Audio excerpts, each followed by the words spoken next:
Welcome everybody to Haunted Hacker Podcast. This is episode number 33. We have Alex Paden on tonight. I'm going to go through some quick housekeeping and some news, and then we'll get started. Housekeeping, same as usual, be respectful. I'm shutting down the chat during the interview. Open it back up for questions at the end. Also, show some respect when asking the questions.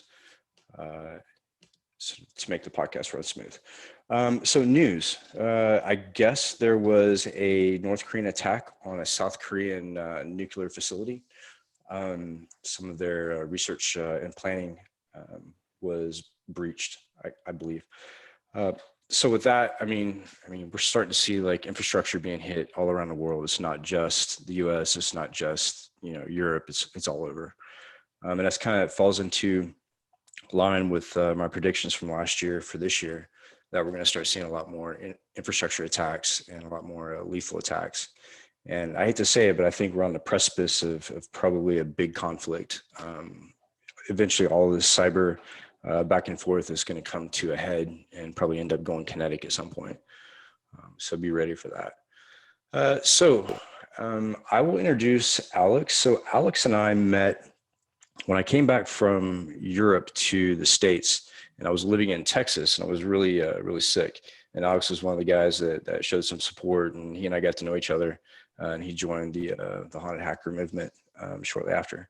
So, Alex, I'll turn it over to you and let you, introduce yourself and a little bit about your background, and we'll go from there. Okay, cool. So I'm Alex. I'm currently working as a startup founder, which pretty much sucks as it sounds. I kind of am not really like an actual hacker. I was like a little bit of a script kiddie as a kid, and I kind of got into like business somewhat there. And I got into software development, and ultimately I just wanted to like start something on my own, and that's kind of where it's led me. Yeah. So tell us about your start as a script kiddie. You and I talked a little about the denial of service attacks and stuff like that. Tell me how that all evolved from your start in what I assume would be like gaming or like online gaming type stuff. Okay. Yeah. So I started in gaming. I don't know. I guess I was a kid when like the Xbox came out, but my first like real internet game was RuneScape. That was like fourth or fifth grade for me. It was pretty cool. It was like an open economy. You could talk to people. I totally had like my first girlfriend on that game, even though it wasn't a real girlfriend. It's just like it's a lot of life that happens on it, kind of at that age. At some point I got hacked in the game, and that sucked, and I lost all my stuff. And then I kind of started looking into like, oh, how'd that happen? And as like a dumb kid does, I started doing it myself. And from there, I just kind of bounced around a little bit. I think for the most part, it was probably like phishing pages or something. It wasn't really like serious, you get like a couple cool accounts, but for the most part, RuneScape like reverses it all.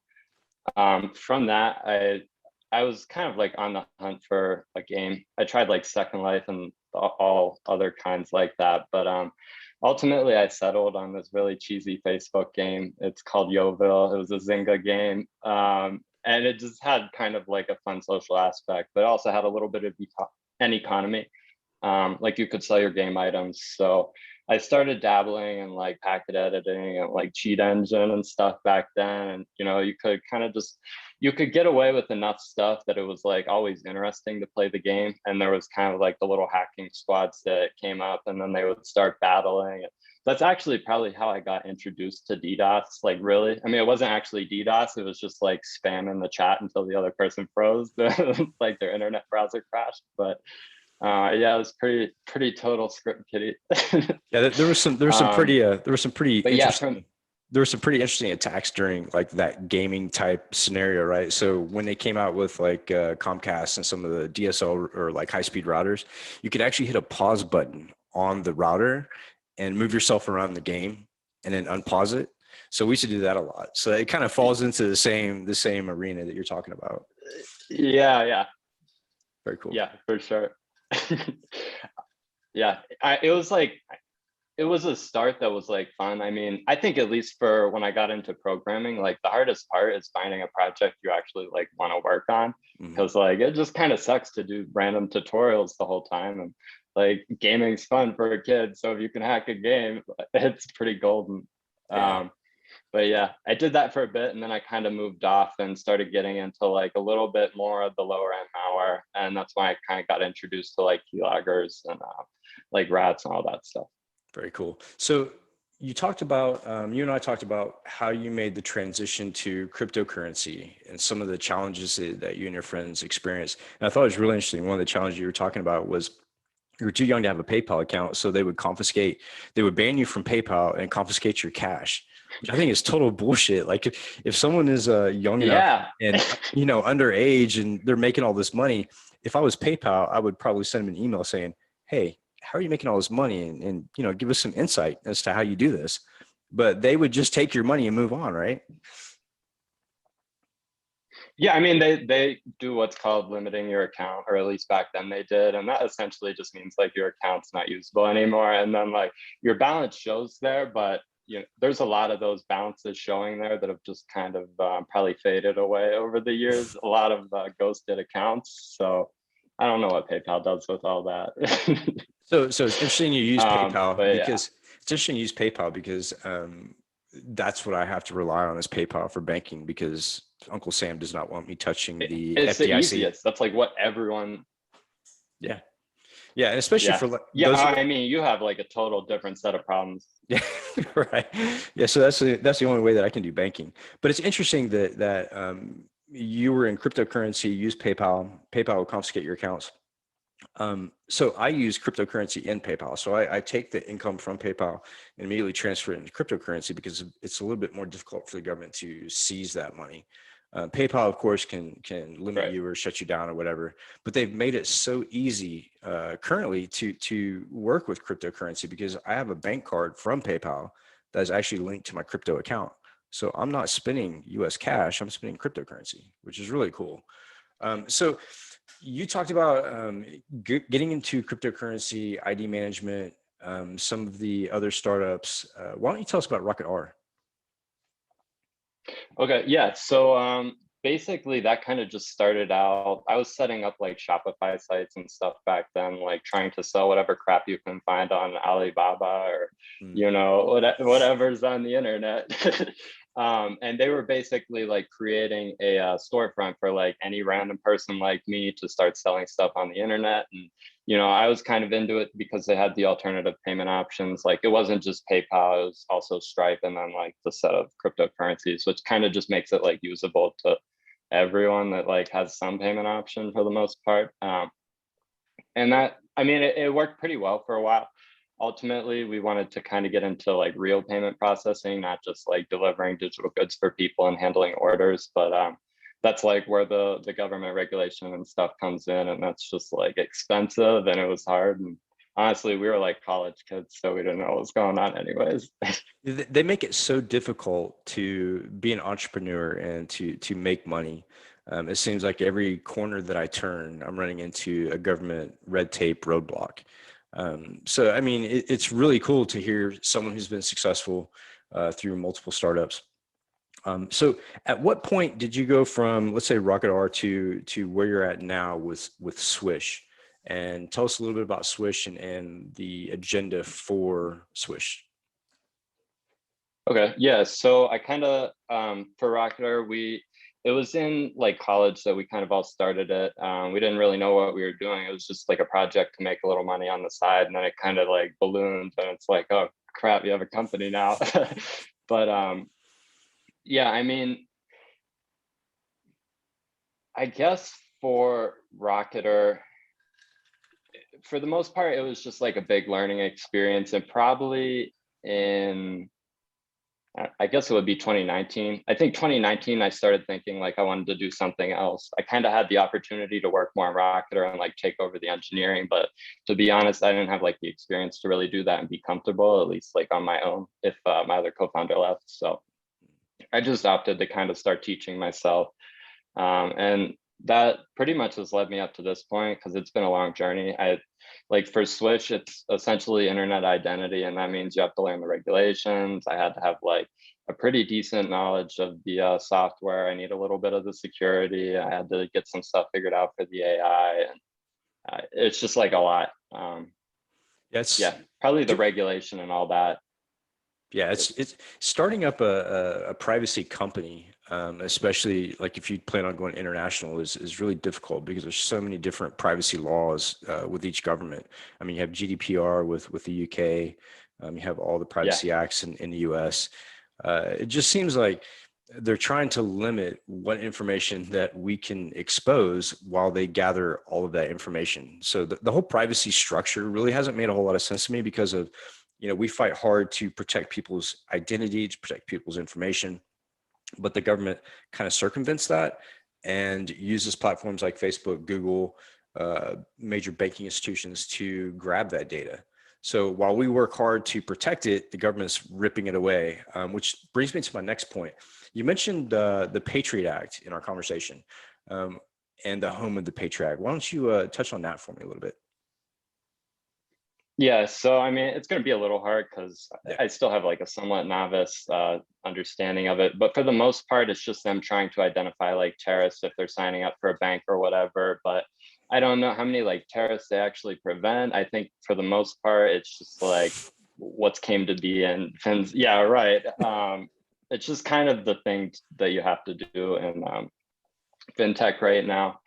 And I think a lot of I think this kind of drives into like KYC, and a lot of that is just you don't really have like a structured set of guidelines. I think the general understanding is that you try the best you can, and if it's not the best you can, you're probably in trouble. Yeah, exactly. It's not easy. Go ahead.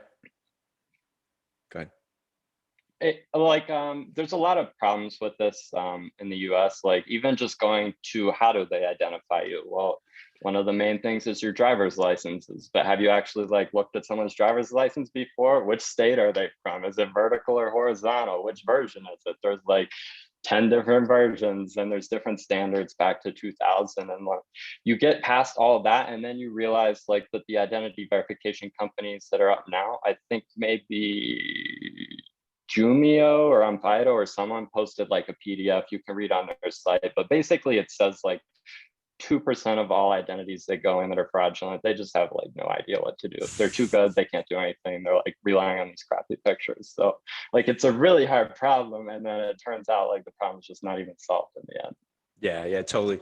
And it's funny because it's pretty much when you talk about the government trying to limit terrorists from getting bank accounts, I thought it was really funny because I went into a very global bank really and tried to sign up on an account as a signer on the account, not owning the account, but just being part of the account.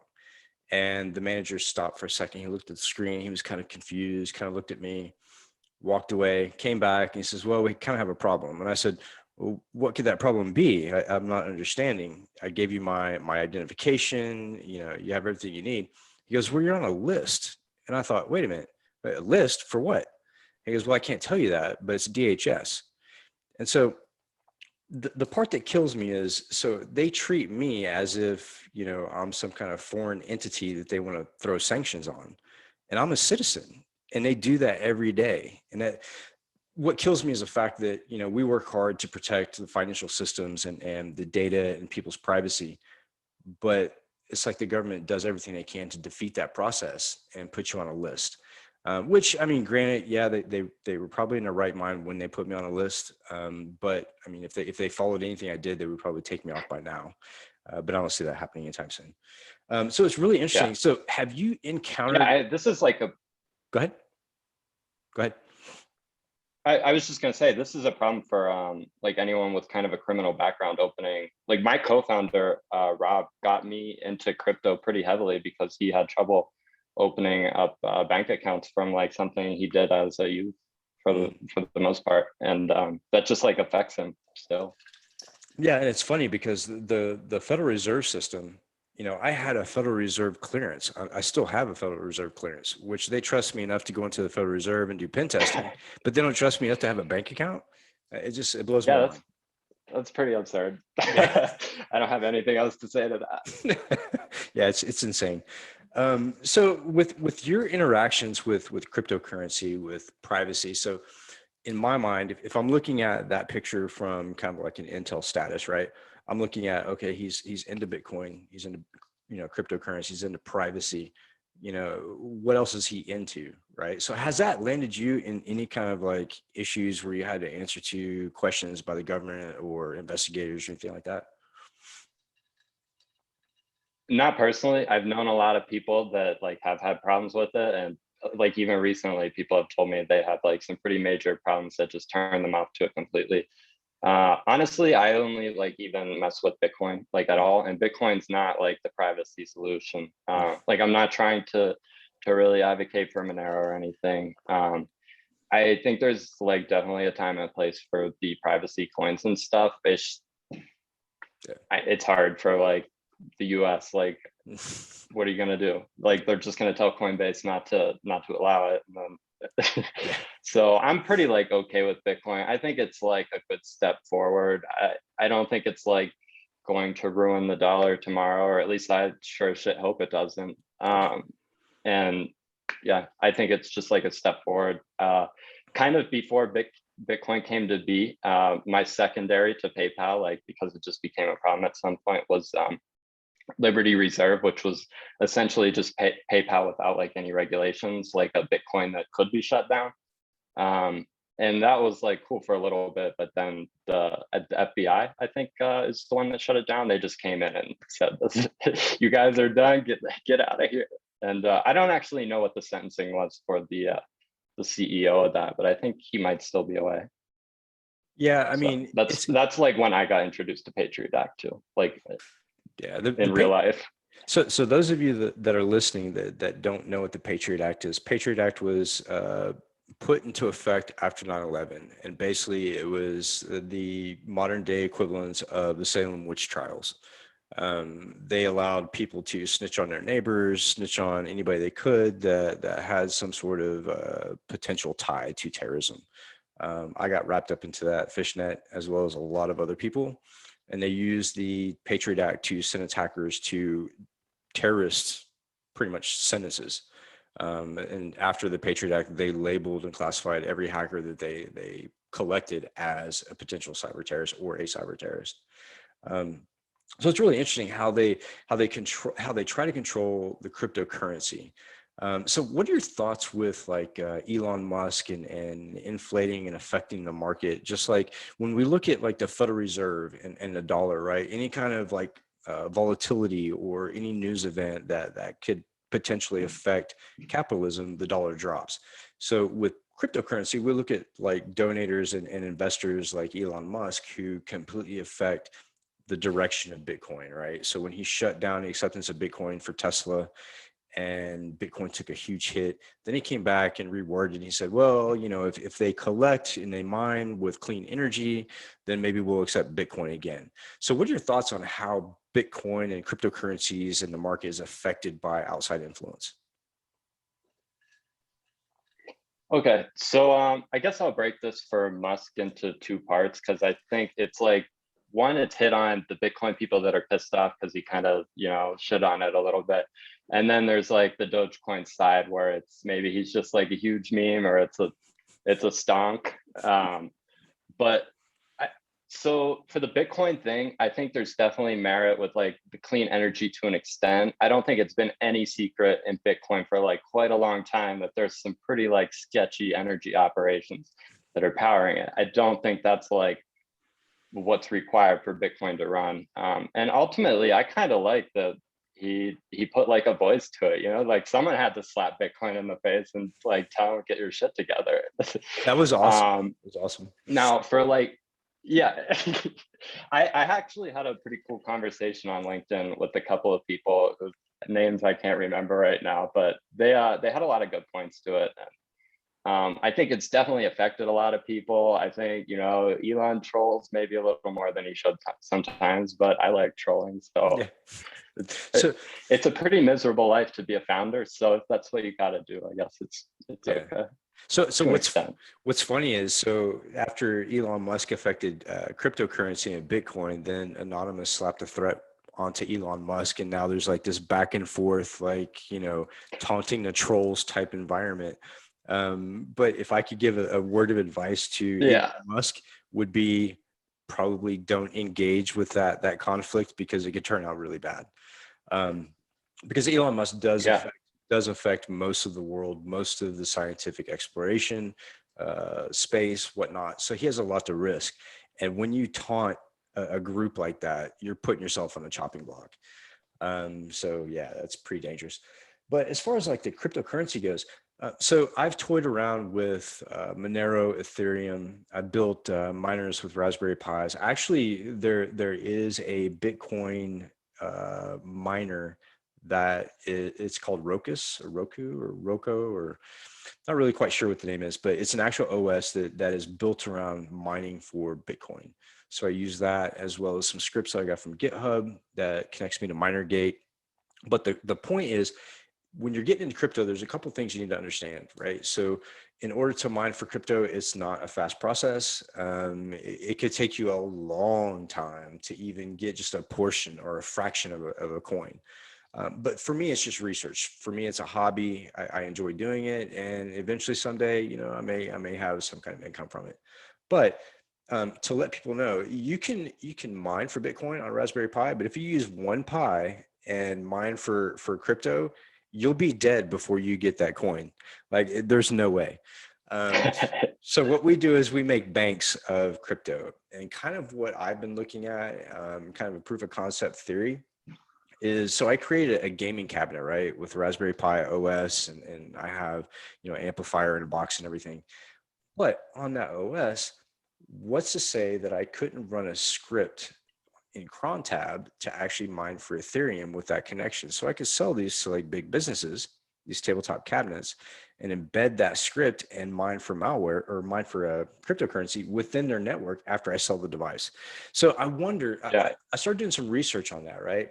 And I found that there are some antivirus companies that ship their products with miners built into their product. I've seen it a million times with browsers that have crypto mining plugins that people don't know they have. And you can hear it. Like, I'll be walking through an office and I'll hear a computer like spinning up like it's going to blow up. And Yeah. I take a Yeah. look at it, and it's a crypto For miner sure. that's, I don't know if this is like, go ahead.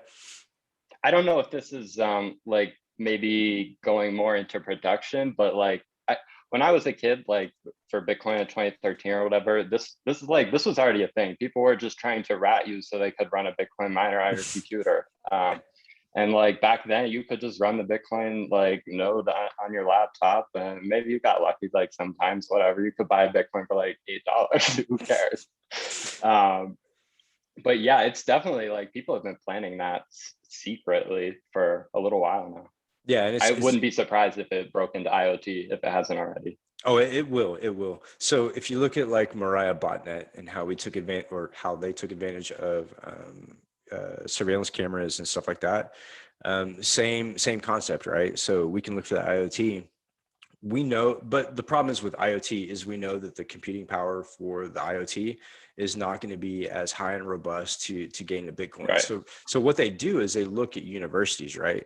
And universities are known to be flat networks and pretty open, and freedom of knowledge. And so people hit those with crypto miners hard. And the amount of mining that's That done, makes sense. and the revenue that comes back is pretty high. And also, they look at, when you speak about IoT, I worked in the oil and gas industry, and pretty much every platform that I took a look at that had our service and our devices, there was at least some sort of trace of Bitcoin miners, and it was a big problem. And those guys on the rigs, they don't care. You know, as long as they have an internet connection, it may be slow, but they don't care. As long Right. as they can watch their movies and their questionable material, they don't care. So, at what Maybe point? this is a little ridiculous, but Go ahead.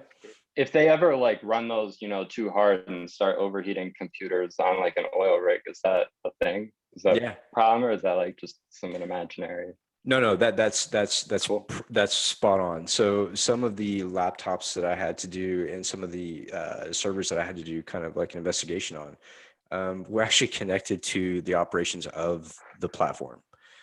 So here's guys that are running illegal operations on the laptops. They're looking at child porn. They're infected with crypto miners.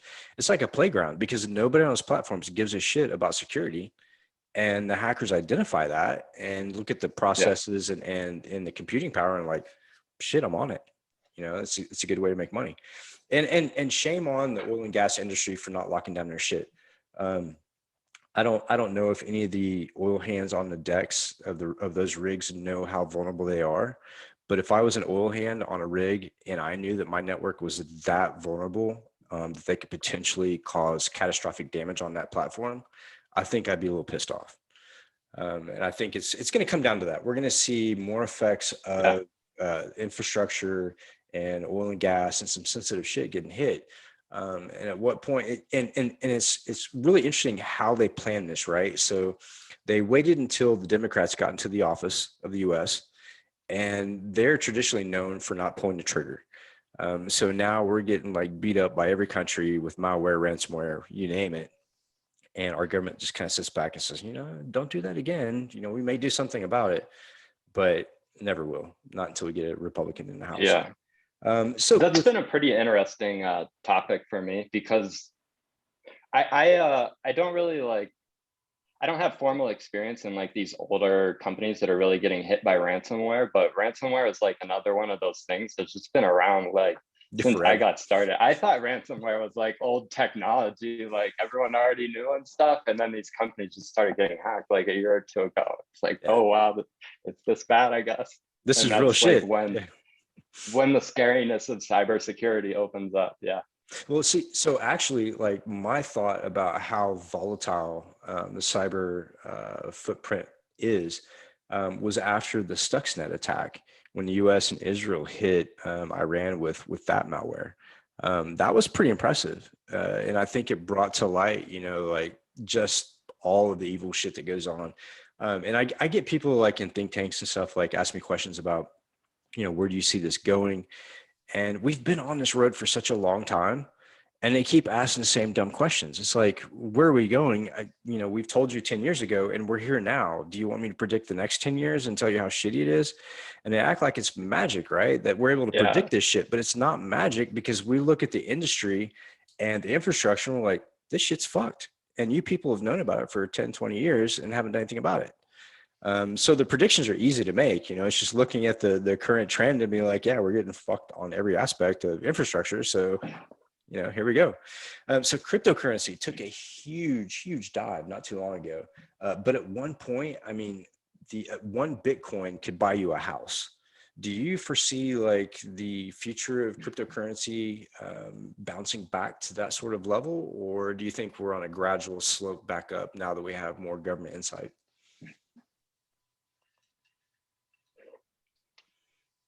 Maybe the easier way to answer this is I'm still holding.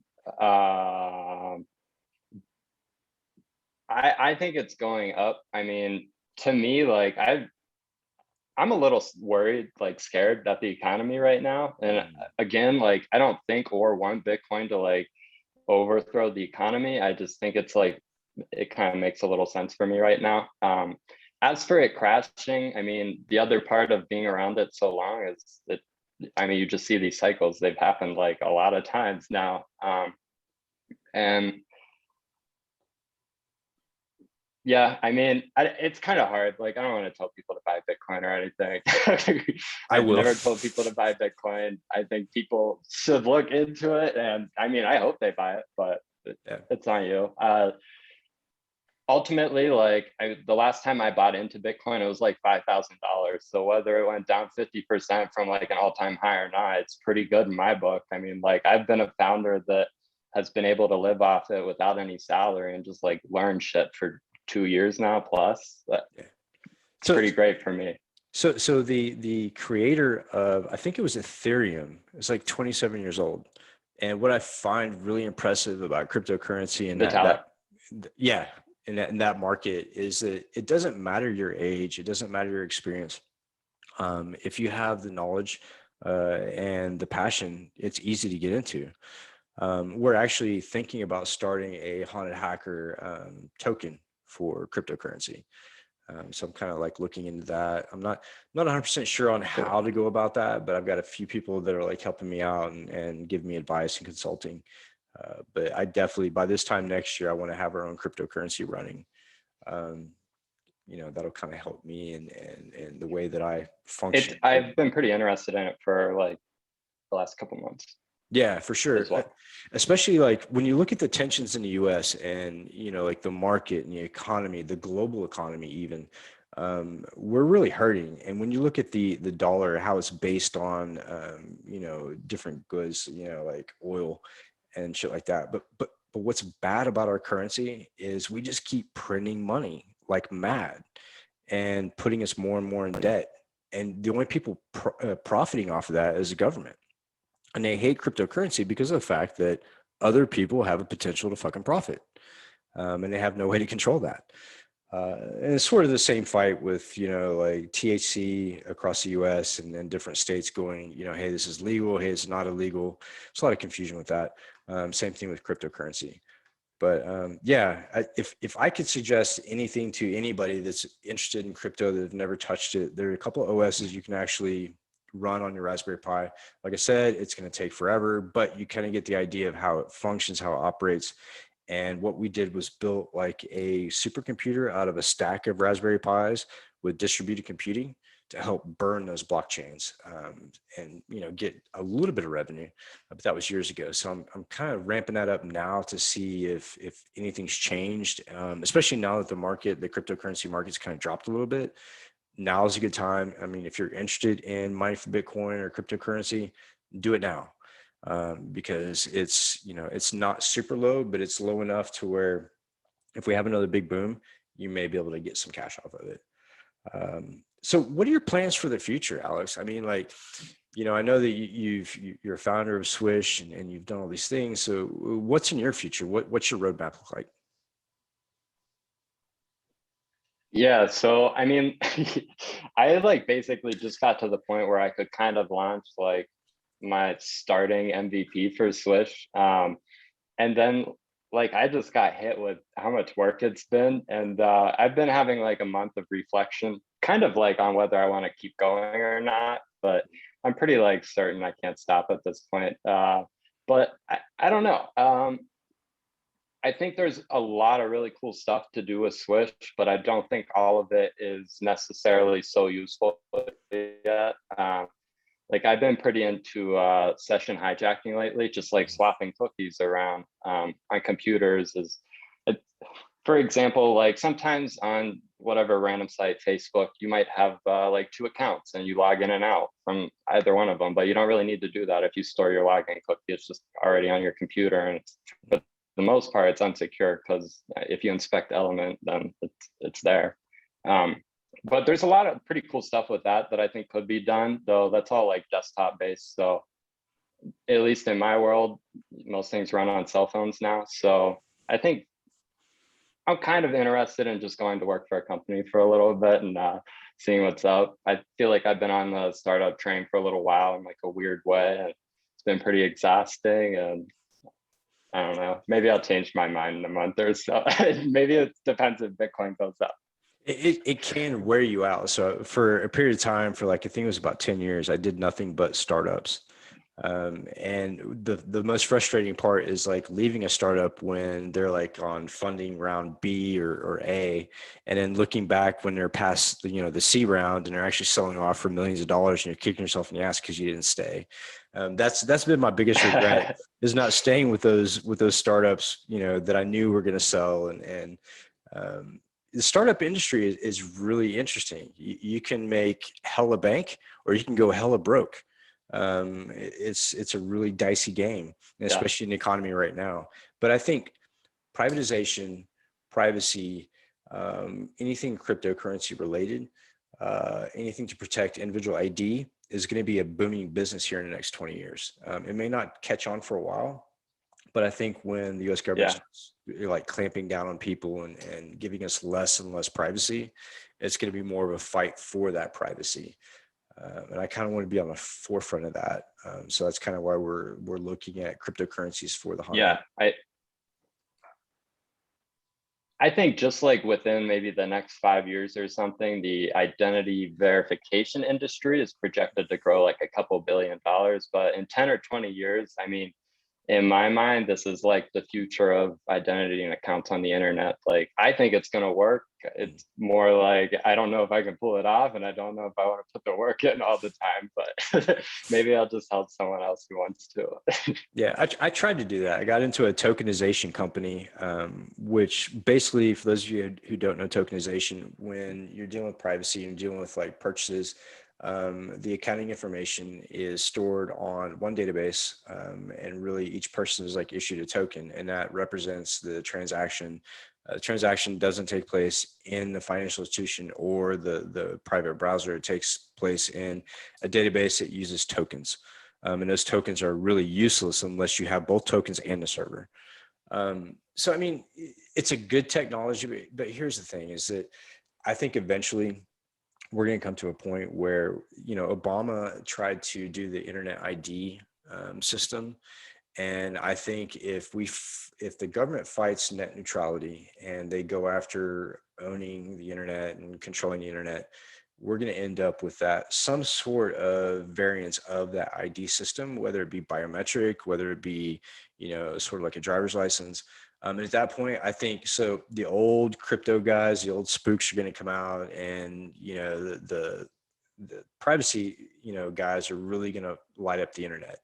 And I think that is, to me, that's exciting, because to me, that's people wanting to protect themselves, and want to go against the grain. And that's kind of what has to happen in order for us to like move forward. When you look at some of the old like explorers like Columbus and some of the other people who like sailed the world like looking for new land, it's a risk, right? So, and part of the thing for us as privacy advocates, it's a huge risk. I mean, I see all the time people who are big time privacy advocates who are found, passed away in their apartment with no reasons behind it, and they can't figure out what happened. People falling off the map like that. So it'll be interesting to see what happens with the economy, what happens with the US dollar.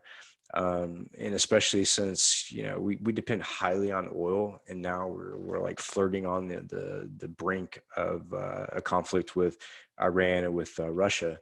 It could potentially get bad for the economy. And I think that's the whole point, is that we need to have some alternative means in place. And I don't really care if the rest of the US or the rest of the world gets on cryptocurrency, because I want it, because I want to have a place of refuge. Most people in the US don't want that. As long as they get their Starbucks in the morning, they get their Target on the way home, they don't give a shit about the news or anything that happens to them. But that's why. Yeah, it's hard to get people to care. Yeah, it's impossible. Yeah. Unless they fully and affect. for the US on for the US on digital ID, they've been testing with I can't remember what the Canadian based company is, but ID.me is like what the US government funded, maybe a couple $1 million for basically identity services for. That's like what the DMV uses. So I think it's for the government, but it's a private company. And then you also have like the full blown ones. But I was perusing a darknet market like maybe a week ago, and I think I saw the Estonia like digital ID database on one of them. So I don't know if that's like a thing yet, but that's like the one I know of that went blockchain. So Yeah. Yeah, it wasn't like a good sign. It's like a super competitive market as well, right? Like, so you have the warring cryptocurrencies, you have Elon Musk, like, smacking Bitcoin while he's supporting Dogecoin and stuff like that, which I personally, I thought Dogecoin was a joke when it first came out because Snoop Dogg was like supporting it. But the more I heard about it, I was like, Doge is 100% a joke. It's legit, but it's legit though. People are buying Doge. Like, it's crazy. Yeah. So I mean, that's maybe it's just like normaler to me, mhm, but like people give a shit about memes, and like mhm. people are buying this stuff because of that. And like, I mean, we did payment processing over like Bitcoin Cash and Litecoin, Ethereum, but like people don't use that. They use Bitcoin or they use like PayPal, and that there's not really like an in between. Like maybe some people use Ethereum now because it's cheaper, but like if Bitcoin's $18, no one wants to use it, and some people still will, but like. But I mean, we got a ton of crap for that. Or if you go to Litecoin, like people don't like that much all the time, like for the most part. But I think Dogecoin, like even though it's a meme and even though it's a complete joke, and even though I don't own Dogecoin, I think it's probably the best payment option right now. It's crypto based, and I think the fact that Coinbase just added it, like when sites start picking that up, like say OnlyFans or something, that's like what people are going to buy because they already know what it is. They like know it works. Elon Musk talked about it. The price is going up and like it's cheap and it's fast. So you brought up a good point. So I think I don't know what else to say.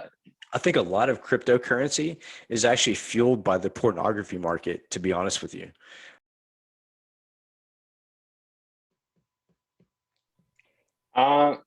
Yeah, so I don't know enough about NFTs yet to talk technically about them. I'm interested in NFTs. I think there's like some cool stuff going on, but I don't think it's like, there's a couple artists that are going to get like lucky from all the hype over it, but it's not going to like change people's lives overnight. But like it might lead to a pretty cool future. I think like it's a good step forward. I'm also kind of interested a little bit in the decentralized like social media platforms that have been popping up. Again, I don't really know what the best one is, or necessarily all of them, or even why they're good, but I do think they're kind of cool for whatever that is worth. I've been checking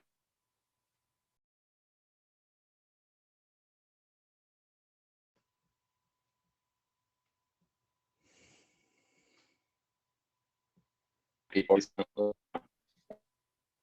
recently, some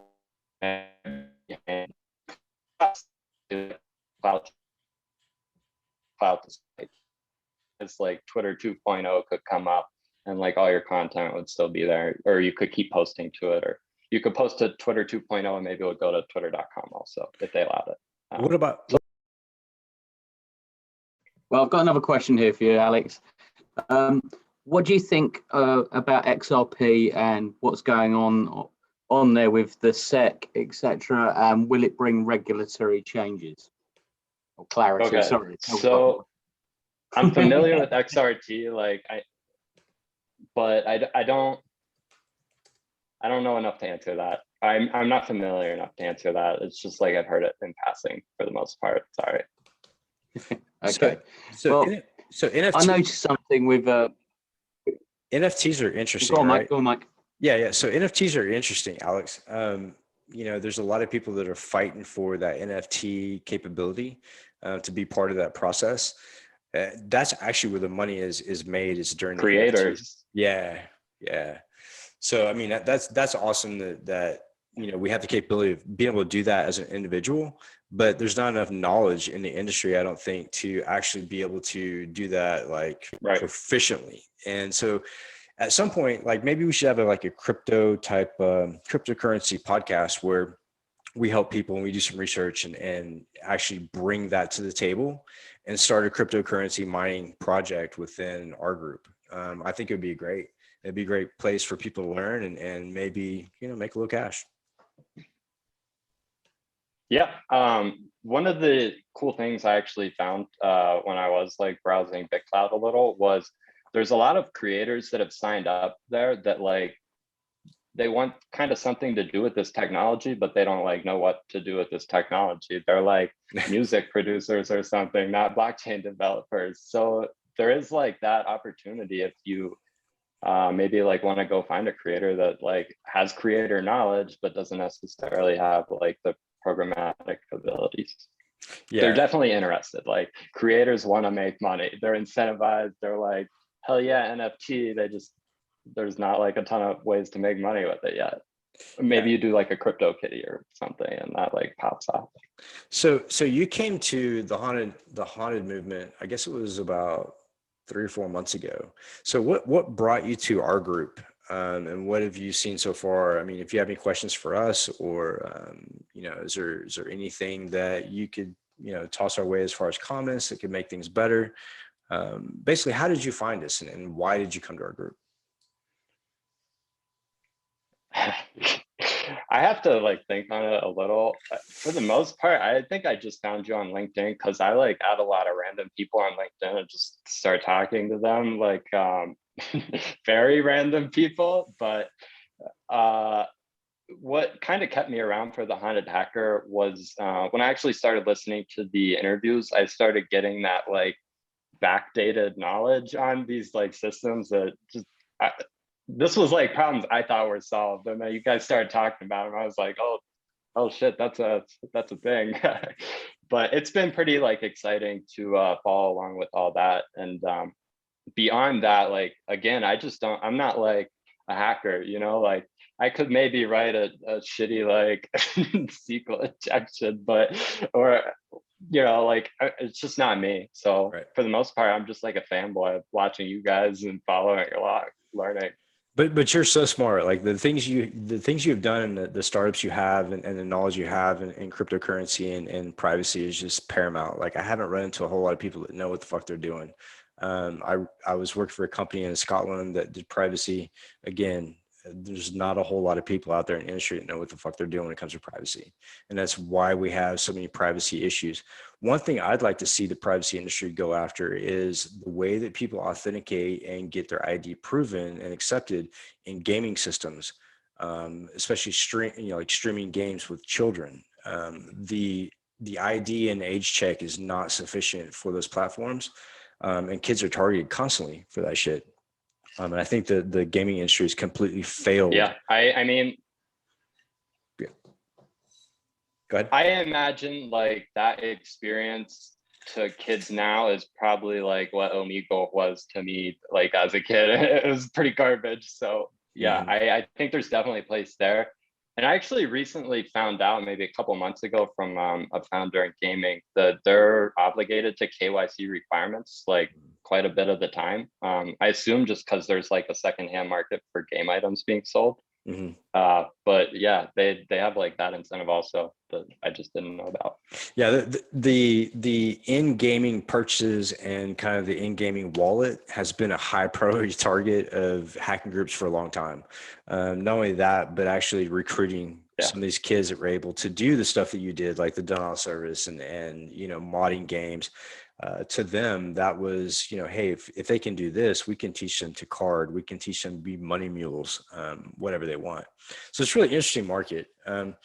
So I'm going to open up for questions. Let's see. Steve says, hey, Alex, great show. Any recommendations on what we all can do to encourage the use of cryptocurrency and help improve our knowledge of it?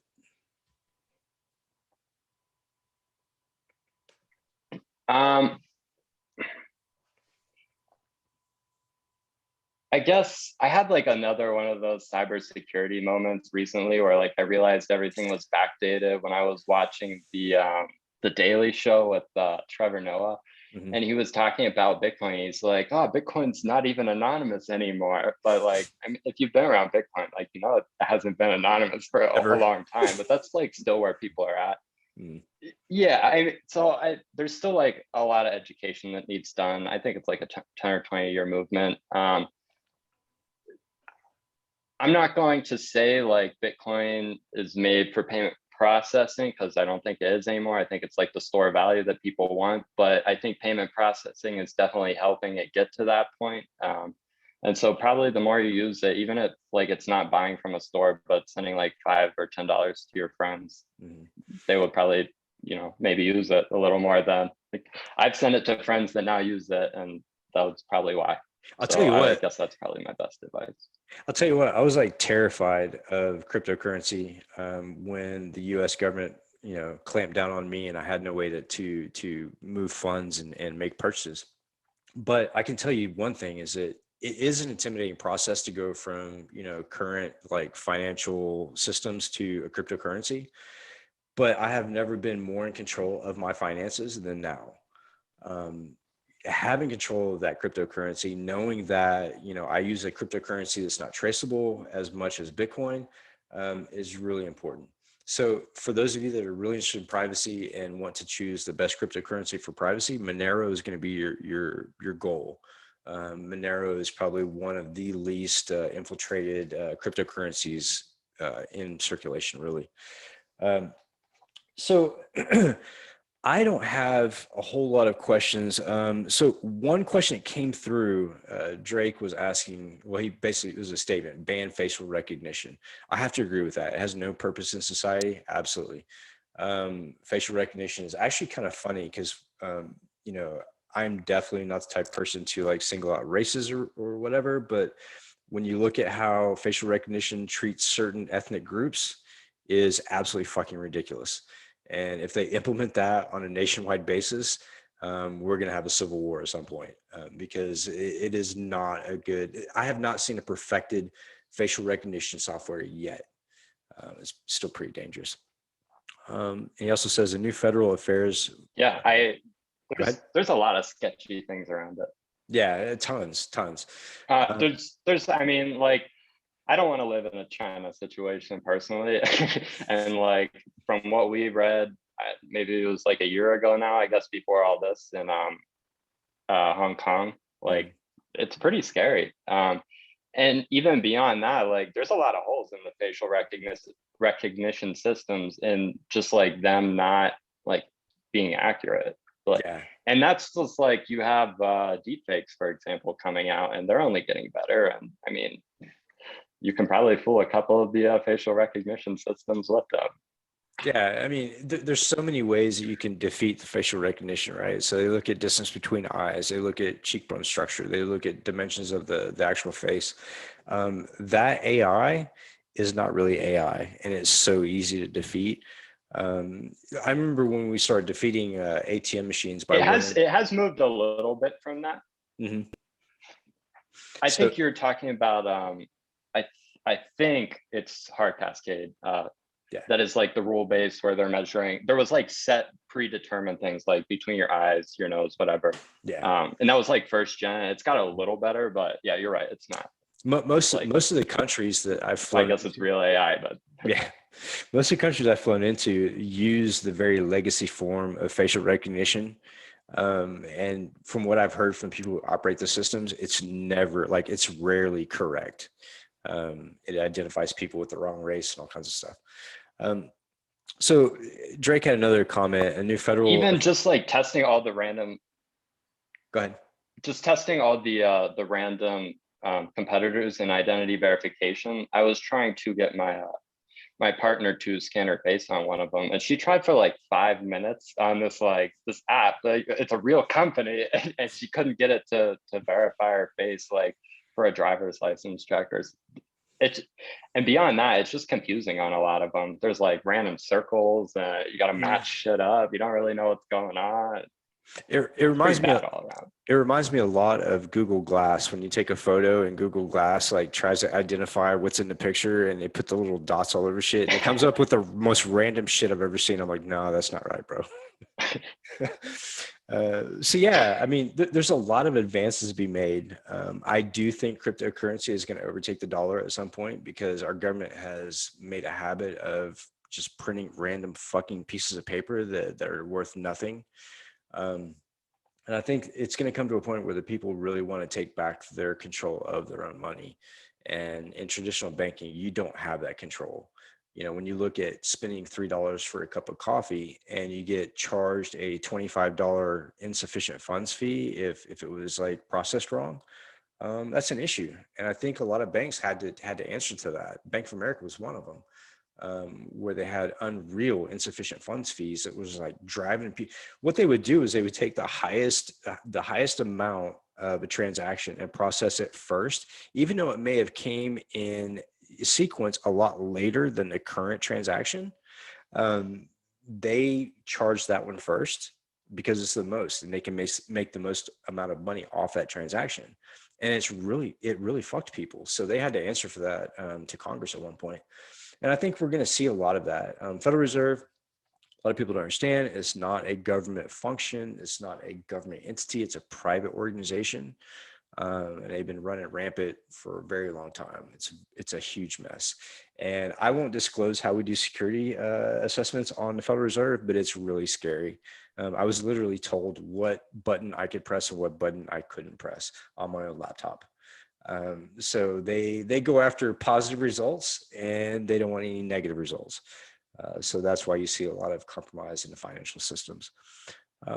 So with that, Alex, I want to thank you for coming on the show. Like, it means a lot to me that you stepped up at a short notice and jumped on the show. And your story is fucking absolutely fascinating. And I'm so glad that you're able to tell a part of it on our show. And I hope that you keep coming back to the Haunted Hacker Discord and to our show and participate. You definitely have a home here. Luke, thank you for being For sure. I love it. and helping out.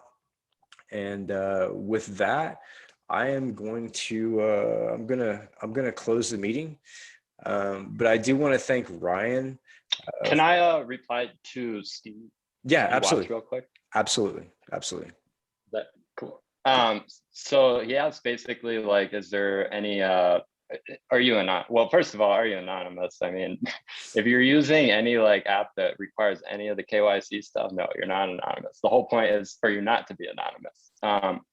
With that said, you might be able to find an option such as Monero, where like you could transact anonymously, but you need to get the Monero anonymously. So maybe you go meet with a guy in an alleyway and give them some dollar bills or something. That's kind of your best bet. And the KYC stuff, like it's bad that they're collecting all that information, but it's also bad that they're like collecting all that information on your database. Like I think it was Binance hack, where like some tens or hundreds of thousands of KYC documents were leaked. Mm-hmm. I bet you'll start seeing a lot more of that, because like if I buy weed online, I have to upload my driver's license or my passport, and they display it like on my profile page openly, like unmodified.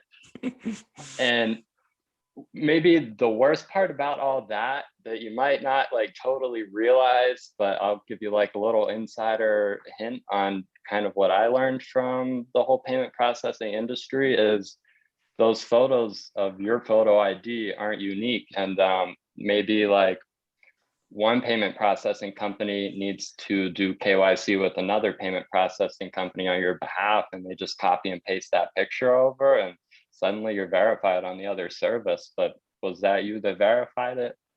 I don't know. Exactly. So it's a little worrisome. Yeah. And another interesting point about financial systems was the online payday loans, where you would get like a deposit within an hour. I know some people that took full advantage of that verification process, and at one point they made like $10,000 in one day from payday loans. So the financial industry has a lot to increase their security with. But again, Alex, I really appreciate it. Thanks for coming on. And my time in Houston and when I was struggling with COVID, like, you really helped me out.